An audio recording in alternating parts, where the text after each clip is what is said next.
এর মধ্যে কেউ বুককে আয়না করেছে, এর মধ্যে কেউ ফাঁসির মঞ্চ থেকে ফিরে এসেছে, আবার এর মধ্যে কেউ নির্বাসন থেকে আগে না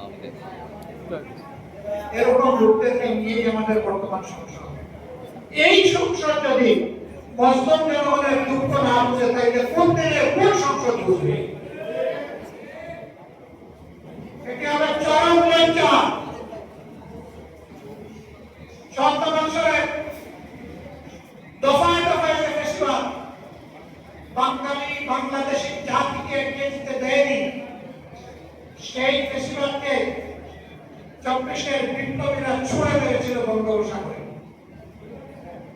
নালায় নর্দমায় ফেলে দিয়েছিল। এখন সেই নর্দমা থেকে এটাকে তুলে আনতে চায় তারা।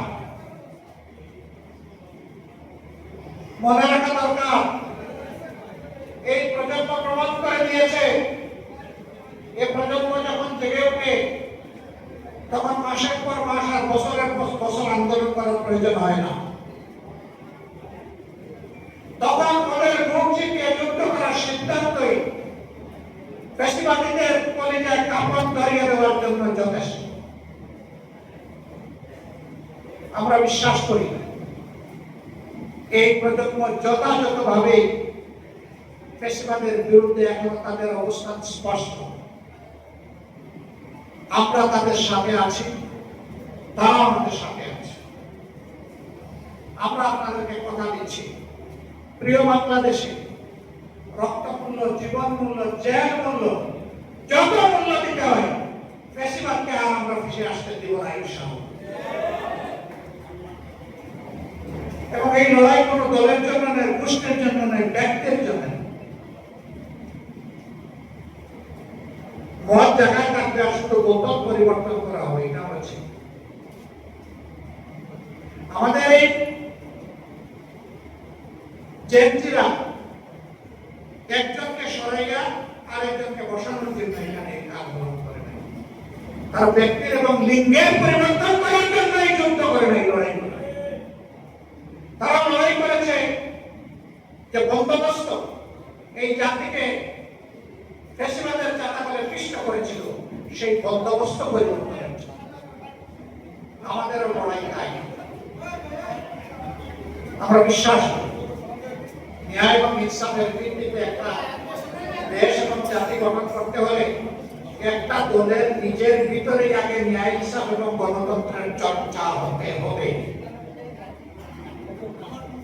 যারা নিজের দলের মধ্যে গণতন্ত্রের চর্চা করতে পারে না, যাদের নিজেদের নেতা কর্মীদের হাতে নিজেদের নেতা কর্মীরাই নিরাপদ নয়, তারা ১৮ কোটি মানুষের নিরাপত্তা দিতে পারবে না।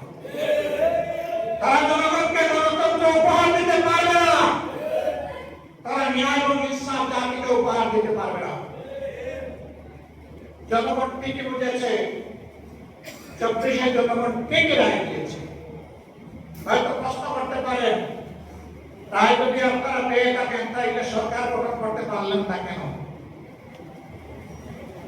আমাদের রায়কে হাইজ্যাক করা হয়েছে, ডাকাতি করা হয়েছে, জনগণকে অপমান করা হয়েছে এবং ইতিমধ্যেই তার রাষ্ট্রকেও পাওয়া গেছে। হ্যাঁ, কুকু বারবার আসে দান পেয়ে চলে যেতে, কিন্তু কপাল যখন মন্দ তখন কিন্তু জালে বেড়ে যায়।